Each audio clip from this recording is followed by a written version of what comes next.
In the late 1970s, the world was holding its breath. The Cold War sliced the planet in two, East versus West, a binary world of spies, missiles, and walls. The future, it seemed, would be decided by generals and presidents. The idea that it could be secretly rewritten by a 21-year-old college dropout in a California garage was frankly absurd. That garage was the first headquarters of Apple Computer.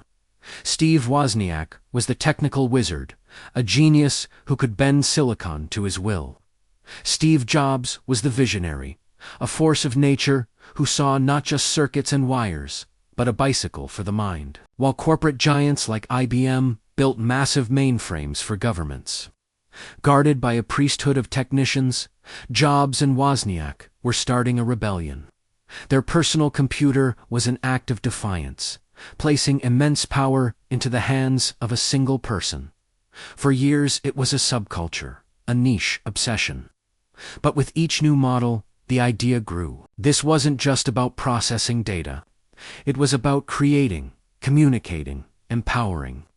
One circuit board at a time. They were imagining a world without walls. The world's leaders had no idea it was happening.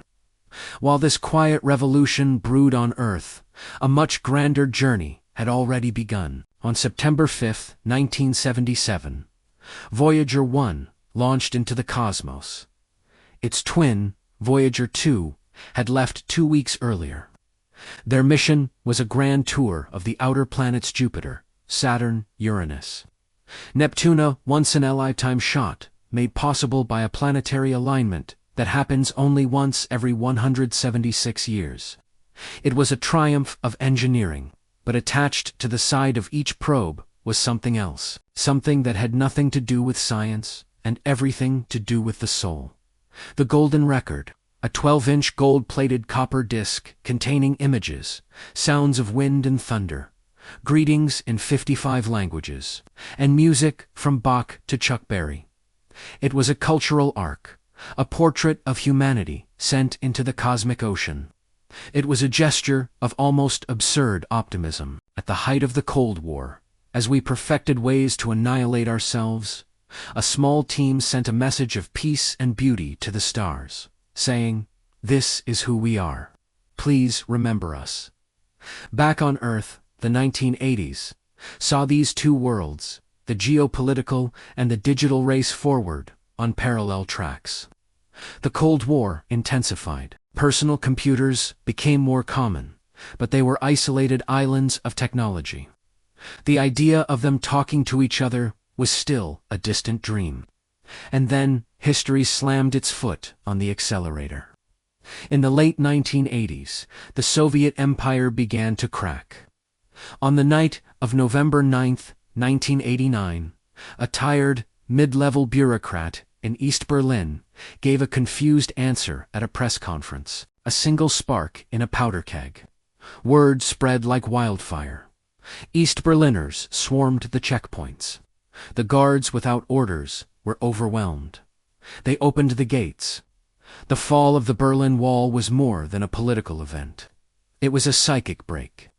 It proved the impossible was possible, that a wall meant to last forever could be torn down by ordinary people. It was a victory for human connection. And it happened at the exact moment the ultimate tool for connection was about to be given to the world. While the world was fixated on Berlin, a British physicist named Tim Berners-Lee was quietly working at CERN in Switzerland. His idea was simple but revolutionary. A universal, decentralized space where information could be shared by anyone, anywhere. He built the World Wide Web. He created its language, its address system, and its rules. The walls of the physical world were crumbling, just as a new, borderless world was being built in cyberspace. And as this new world was born, a message arrived from the old one. On February 14, 1990, Voyager 1, now 6 billion kilometers away, turned its camera around for one last look. From that distance, Earth was a tiny point of light, a pale blue dot. The image was a cosmic gut punch, a humbling moment of perspective. As Carl Sagan said, "That's here. that's home. That's us.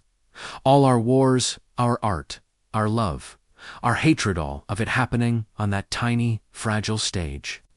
The Berlin Wall, the Silicon Valley garages, everything. It was a message from the universe, delivered by our own creation.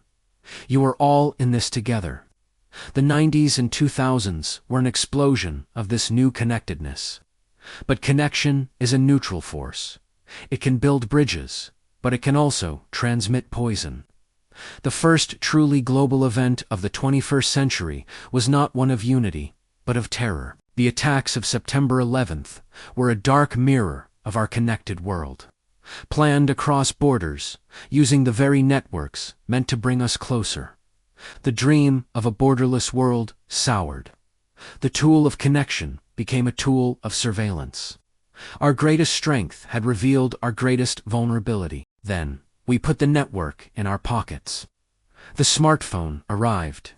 It toppled dictators during the Arab Spring, but it also changed us.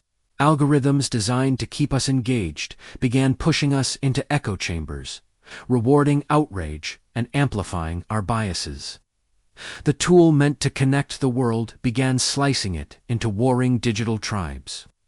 We were more connected than ever, yet we felt more divided, and all the while, a slower, far more profound story of connection was reaching its breaking point. Not a story of silicon, but of carbon. Climate change is the ultimate story of connection. It is the undeniable proof that every action is linked. A factory here affects the weather there. The pale blue dot was sending a fever warning. This is the final wall to fall. The illusion that we are separate from each other, and separate from the planet that sustains us. This isn't a wall we can tear down with hammers.